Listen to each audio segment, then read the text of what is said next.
Hey y'all, it's me, Rocky. Look, if you're trying to figure out whether Thousand Trails is still worth it in 2025, let me give you the real answer for someone who's been using this system full time every single month since August of 2022. For me personally, it's an easy, confident yes. And I'm going to tell you exactly why. So here's the truth. I'm a single parent, and when I first stepped into the RV life, I needed stability.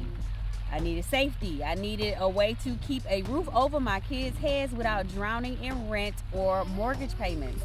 And Thousand Trails ended up being one of the most important things I've invested in for our lifestyle.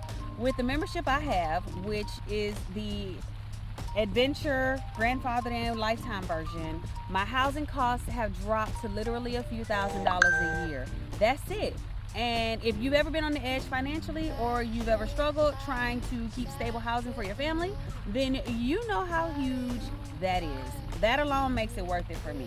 But here's something that makes it even better. My membership is a lifetime membership, and it can be willed once. That means it doesn't just help me, it can help my children one day too.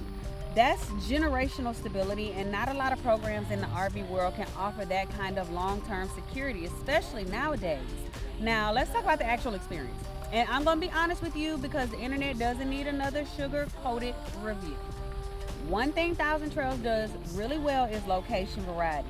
Wherever I wanted to go in the country, there's been a park waiting for me. I haven't hit a region where I felt stranded or out of options, and for a full-time traveler, especially a traveling family, that's priceless.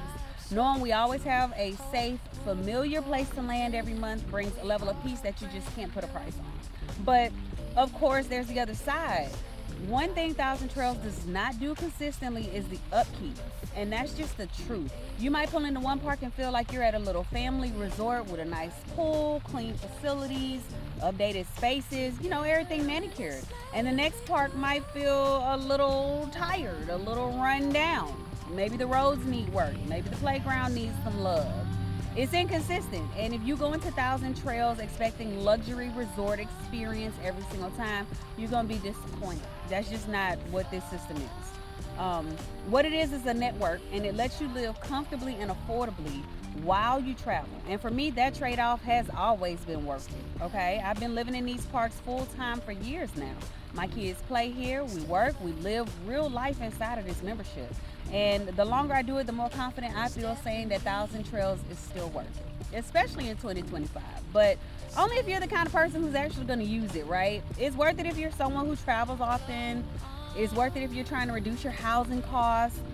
It's worth it if you're a family that likes freedom of location, changes without paying $1,200, $2,000 a month in rent. And it's worth it if you're okay with the fact that every park isn't perfect, but the overall system will give you incredible value.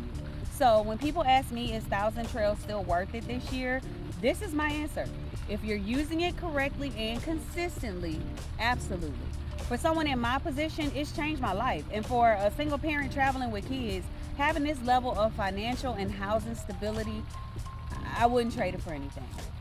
So I hope that helps to answer the question, is Thousand Trails still worth it in 2025? I want to thank you for watching this video. If you enjoyed the information, please like, subscribe, and ring the bell. And I'll see you next video. Bye.